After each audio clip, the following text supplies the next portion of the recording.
Detrás de las vidas de poder y excesos de los narcotraficantes más famosos del mundo se esconden historias llenas de intriga, violencia y caídas impactantes. En este video, la segunda parte de nuestra serie, ampliamos nuestra mirada más allá de México, explorando los últimos días de capos del narcotráfico de todo el mundo. Desde Colombia hasta Italia, pasando por Estados Unidos, descubriremos cómo sus imperios colapsaron y cómo la muerte los alcanzó, dejando un legado tan polémico como inolvidable. Acompáñanos en este viaje para conocer el final de estos titanes del crimen organizado. Aigoyo Destroys presenta Así perdieron la vida los narcos más famosos del mundo. Alphonse Gabriel Capone, conocido como Al Capone, nació el 17 de enero de 1899 en Brooklyn, New York, en el seno de una familia de inmigrantes italianos provenientes de Nápoles. Creció en un ambiente humilde y tuvo una infancia marcada por la disciplina estricta de su familia. A pesar de ser un estudiante prometedor, fue expulsado de la escuela a los 14 años por golpear a un maestro, lo que lo llevó a las calles, donde encontró su vocación en el mundo del crimen. Capone comenzó su carrera criminal en pandillas locales de Brooklyn, pero su gran oportunidad llegó cuando se unió al gángster Johnny Torrio, quien lo llevó a Chicago en 1919. En esta ciudad, Capone rápidamente ascendió en el mundo del crimen organizado, especialmente durante la era de la ley seca, que prohibía la producción y venta de alcohol.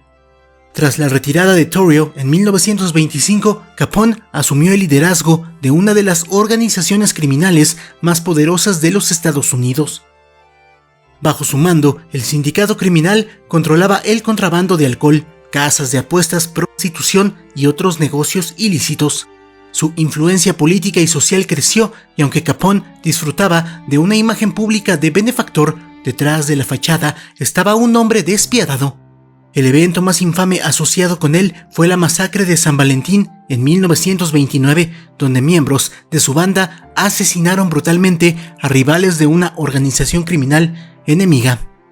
A pesar de sus crímenes, las autoridades tardaron años en atrapar a Capone debido a su habilidad para protegerse legalmente. Finalmente, en 1931, fue condenado por evasión fiscal y sentenciado a 11 años de prisión. Cumplió la mayor parte de su condena en Alcatraz, donde su salud comenzó a deteriorarse debido a la sífilis, enfermedad que contrajo en su juventud y que no fue tratada adecuadamente. En 1939, Capone fue liberado de prisión por su deteriorado estado de salud y regresó a su mansión en Palm Island, Florida. Su condición empeoró en los años siguientes. La sífilis terciaria afectó su sistema nervioso, provocándole pérdida de facultades mentales. En sus últimos años, Capone vivió prácticamente recluido con la mente de un niño debido al daño cerebral causado por la enfermedad. El 25 de enero de 1947, Al Capone falleció a los 48 años por un paro cardíaco, complicación de una neumonía que desarrolló días antes. A pesar de su muerte temprana, su figura se convirtió en un ícono cultural que simboliza la era del crimen organizado en Estados Unidos durante la ley seca. Capone dejó un legado tan controversial como fascinante, siendo recordado tanto por su brutalidad como por su habilidad para consolidar un imperio criminal.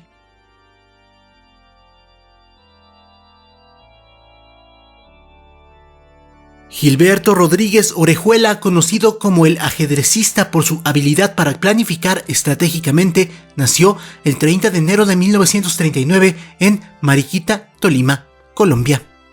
Creció en una familia humilde y desde joven mostró un talento especial para los negocios. Junto a su hermano Miguel, comenzó su carrera empresarial manejando farmacias y almacenes, actividades que eventualmente se convirtieron en la fachada de un gigantesco imperio criminal, el Cártel de Cali. En los años 1970, Gilberto y Miguel fundaron el cártel junto a José Santa Cruz Lodoño y Elmer Herrera, consolidando una red que llegó a dominar gran parte del comercio mundial de cocaína durante las décadas de los 80s y los 90s. A diferencia del violento cártel de Medellín liderado por Pablo Escobar, el Cártel de Cali operaba de manera más discreta, utilizando sobornos y estrategias de infiltración para consolidar su poder.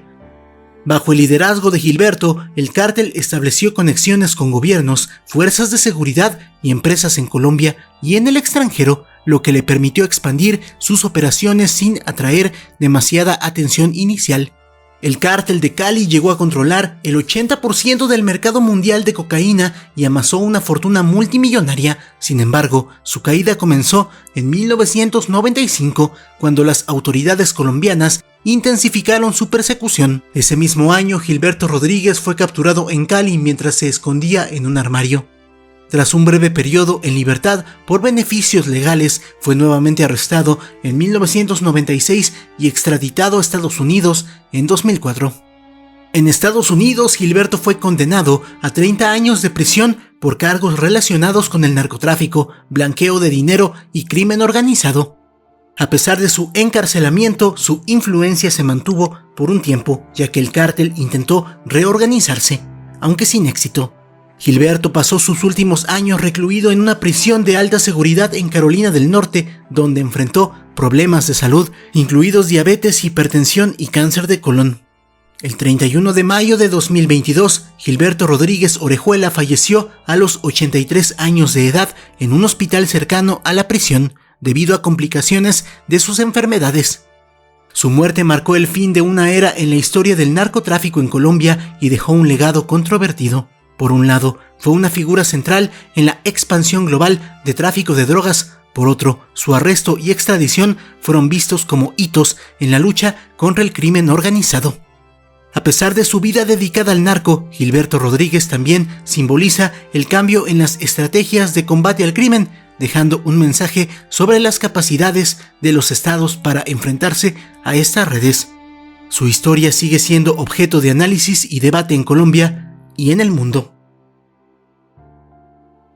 Bernardo Provenzano, conocido como Vino u Trattori, Bení el Tractor, por su implacable eficacia, nació el 31 de enero de 1933 en Corleone, Sicilia, Italia.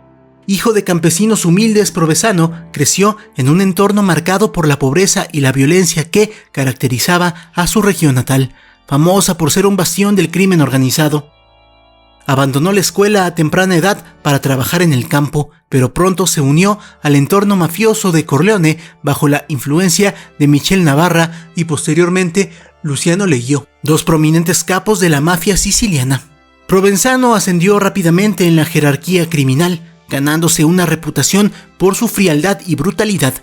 Durante la década de 1960 participó activamente en la guerra entre clanes mafiosos, consolidándose como un ejecutor despiadado. En 1974, tras la captura de Leguio, Provenzano y Salvatore Toto Riina asumieron el control de Cosa Nostra, convirtiéndose en los principales líderes de la mafia siciliana. Como figura clave de la organización, Provenzano fue responsable de innumerables asesinatos y actos de violencia, incluyendo la campaña de terror de los años 1980 y 1990, que incluyó los atentados que acabaron con la vida de los jueces antimafia Giovanni Falcone y Paolo Borsellino. Sin embargo, su estrategia cambió tras la captura de Riina en 1993.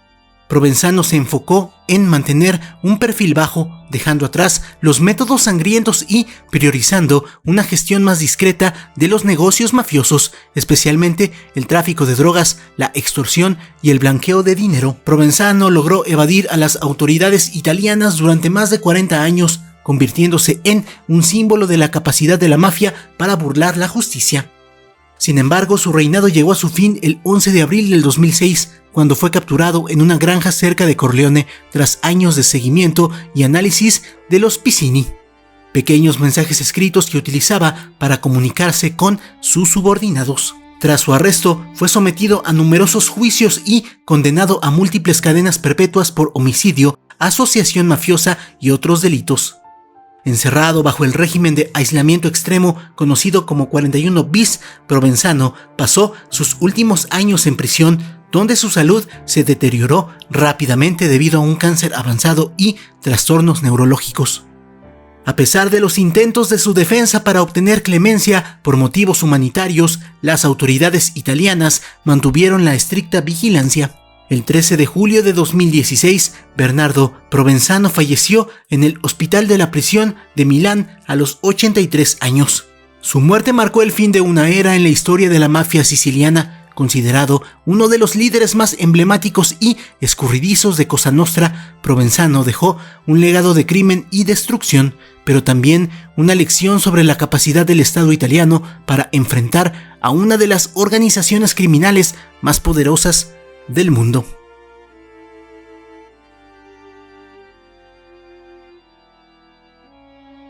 Charles Lucky Luciano nació como Salvatore Lucaina el 24 de noviembre de 1897 en Lercara Fredi, un pequeño pueblo en Sicilia, Italia.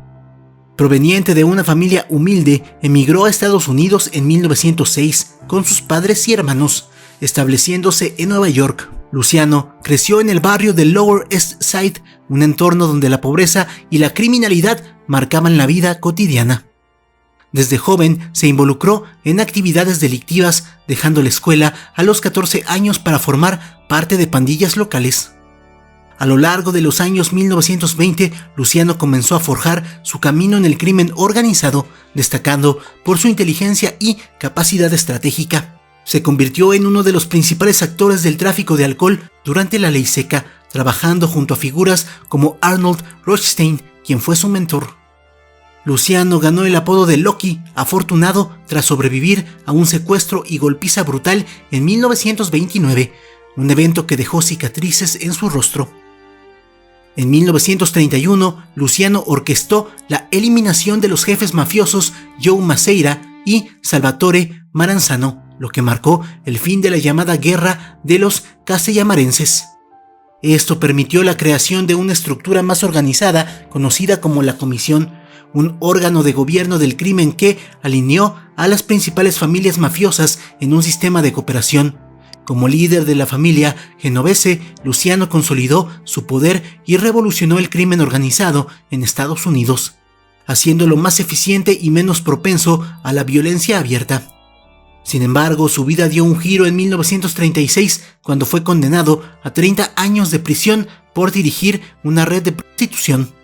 En un juicio impulsado por el fiscal Thomas E. Dewey, aunque siempre negó su implicación.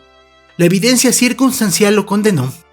Durante la Segunda Guerra Mundial, Luciano colaboró con el gobierno de los Estados Unidos, proporcionando inteligencia sobre actividades nazis en los puertos, lo que eventualmente le valió una reducción de condena. En 1946 fue deportado a Italia como condición de su libertad, marcando el fin de su vida en Estados Unidos. En Italia, Luciano intentó mantener una influencia en el crimen internacional, particularmente en el tráfico de drogas, aunque su poder ya no era el de antaño. Pasó sus últimos años en Nápoles, donde vivió relativamente tranquilo, pero bajo constante vigilancia policial. El 26 de enero de 1962, Luciano falleció de un ataque al corazón en el aeropuerto de Nápoles. Irónicamente, murió mientras esperaba reunirse con un productor de cine que planeaba hacer una película sobre su vida. Este evento simboliza el legado contradictorio de Luciano, un hombre que vivió en el límite entre el crimen y la ley, pero cuya figura se convirtió en un mito dentro y fuera del mundo criminal. Lucky Luciano es recordado como una figura clave en la historia del crimen organizado, tanto por sus logros como por las controversias que lo rodearon. Su muerte marcó el fin de una era, pero su influencia perdura en la cultura popular y en la historia de la mafia.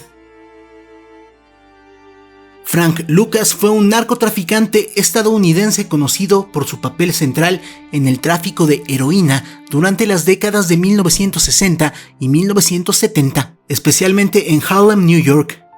Su vida fue marcada por la pobreza y la violencia desde sus inicios en La Grange, Carolina del Norte.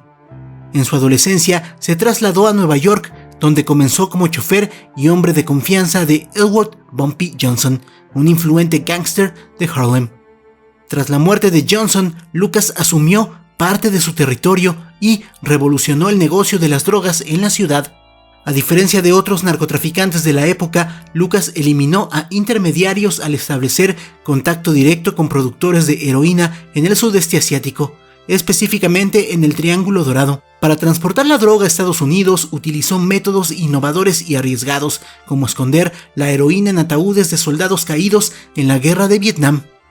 Aunque esta táctica fue popularizada en la película de American Gangster, algunos historiadores han cuestionado su autenticidad. Sin embargo, lo que sí es indiscutible es que Lucas dominó el mercado de la heroína en Nueva York, afirmando ganar hasta $1 millón diarios en su apogeo.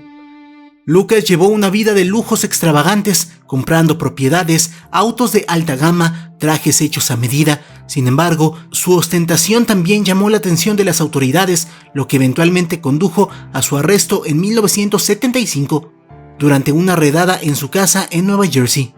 La policía incautó más de $584,000 en efectivo. Lucas fue condenado a 70 años de prisión, pero su cooperación con las autoridades, delatando a otros narcotraficantes y policías corruptos, le permitió reducir su sentencia a solo 5 años. A pesar de este acuerdo, volvió a ser encarcelado en los años 80 por reincidir en actividades relacionadas con las drogas. En sus últimos años, Lucas vivió modestamente en Nueva Jersey, reflexionando sobre su vida y sus decisiones. Su historia fue inmortalizada en la película American Gangster, donde Denzel Washington interpretó su papel. Lucas participó en la producción del filme, aunque algunos detalles fueron dramatizados para la narrativa. Frank Lucas falleció el 30 de mayo de 2019 a los 88 años, debido a causas naturales mientras era trasladado a un hospital en Nueva Jersey. Su vida simboliza tanto el auge como la caída de los narcotraficantes que marcaron la historia del crimen organizado en Estados Unidos, y sigue siendo un ejemplo de cómo la ambición y la corrupción pueden moldear pero también destruir una carrera criminal.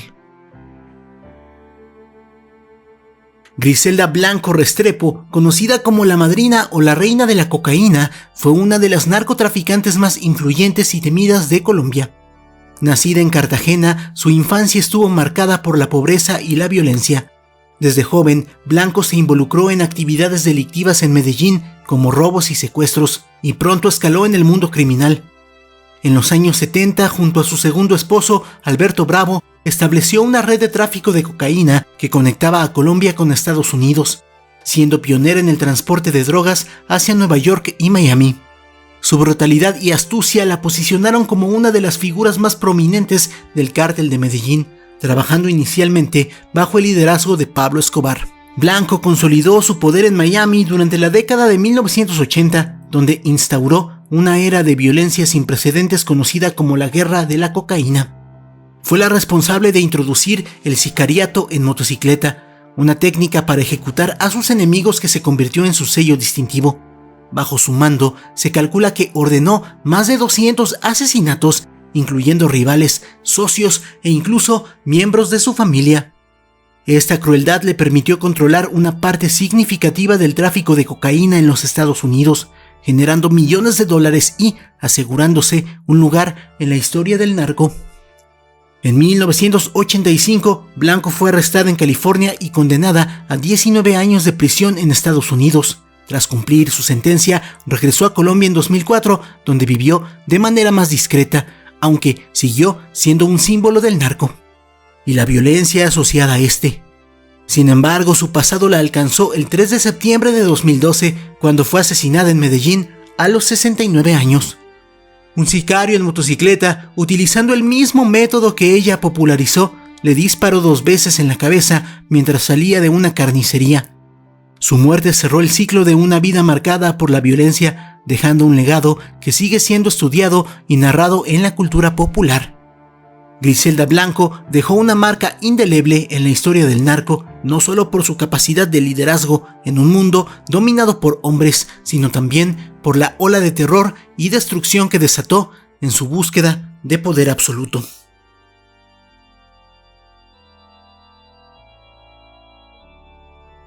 Juan Manuel Salcido Uceta, conocido como el Cochiloco, nació el 22 de octubre de 1946 en San Ignacio, Sinaloa. Fue una figura clave en el mundo del narcotráfico mexicano durante las décadas de los 70s y 80s, participando activamente en el Cártel de Guadalajara, liderado por Miguel Ángel Félix Gallardo. Su apodo derivaba de su personalidad impredecible y su brutalidad, lo que lo convirtió en uno de los sicarios más temidos de su época. En su juventud, el Cochiloco comenzó como un contrabandista local, ascendiendo rápidamente hasta involucrarse en la organización de grandes operaciones de tráfico de drogas, especialmente cocaína, en colaboración con cárteles colombianos como el de Medellín. También operó como una figura pública respetada en el municipio de Coquimatlán, Colima, donde se hacía pasar por Pedro Orozco García, un próspero ganadero y agricultor. En su vida personal era conocido por su generosidad, especialmente con los habitantes más pobres de la región, quienes lo veían como un benefactor. Sin embargo, su vida criminal estaba llena de traiciones y rivalidades. En 1991, Salcido Uceta robó un cargamento de 4 toneladas de cocaína al cártel de Cali. Este acto desató una vendetta que culminó con su asesinato. El 9 de octubre de 1991, Cochiloco fue emboscado en Zapopan, Jalisco, cuando transitaba por la colonia residencial Victoria. Viajaba en su automóvil acompañado de un chofer cuando 2 vehículos lo interceptaron. Un grupo armado descendió y disparó más de 70 veces con rifles de alto calibre, matándolo junto a su acompañante. Aunque intentó defenderse con una granada que llevaba, no tuvo tiempo de activarla. Su muerte marcó el fin de una era para los cárteles mexicanos y fue recordatorio de la violencia inherente al narco. Adorado por algunos y temido por otros, el Cochiloco sigue siendo recordado en la cultura popular, incluso inmortalizado en canciones y en la ficción cinematográfica como en la película El Infierno. Rafael Aguilar Guajardo fue un narcotraficante mexicano y uno de los principales fundadores del Cártel de Juárez. Antes de su inclusión en el mundo del narco, Aguilar trabajó como agente de la Dirección Federal de Seguridad, una institución gubernamental que utilizó como plataforma para establecer contactos estratégicos en el crimen organizado y el ámbito político. Durante los años 70 y 80 fue una figura clave en la consolidación del Cártel de Juárez, organizando la logística para el tránsito de cocaína desde Colombia hasta Estados Unidos, uno de los mercados más lucrativos de la droga. El Cártel de Juárez, bajo su liderazgo inicial, se destacó por establecer una relación cercana con el Cártel de Medellín, liderado por Pablo Escobar. Aguilar Guajardo utilizó su posición privilegiada para negociar directamente con los capos colombianos en hoteles exclusivos de Cancún, Quintana Roo. Gracias a estas alianzas, el Cártel de Juárez se convirtió en uno de los principales puntos de tránsito de cocaína en México, generando millones de dólares en ingresos ilícitos. Además de su rol en el narco, Aguilar acumuló una fortuna personal que incluía múltiples propiedades de lujo como residencias en Ciudad Juárez y Cancún, así como negocios como el Cabaret Premier en la Ciudad de México. Sin embargo, su vida estuvo marcada por tensiones internas dentro del cártel. La llegada de Amado Carrillo Fuentes, el Señor de los Cielos, marcó el inicio de su declive. Carrillo Fuentes, inicialmente su protegido, comenzó a desplazarlo utilizando su inteligencia estratégica y ambición para tomar el control del cártel. En abril de 1993, Aguilar Guajardo fue traicionado y asesinado en un muelle de Cancún mientras se disponía a abordar una lancha. El ataque fue planeado cuidadosamente, recibió múltiples disparos por la espalda, lo que subrayó la naturaleza despiadada del mundo del narco y las constantes traiciones entre sus líderes. La muerte de Aguilar Guajardo marcó un punto de inflexión en la historia del Cártel de Juárez. Amado Carrillo Fuentes asumió el liderazgo y transformó al cártel en una de las organizaciones criminales más poderosas de México durante los años 90. La caída de Aguilar es un recordatorio de las tensiones internas y la violencia extrema que caracterizan el narcotráfico en México, donde incluso las figuras más influyentes no están exentas de la traición y la muerte violenta.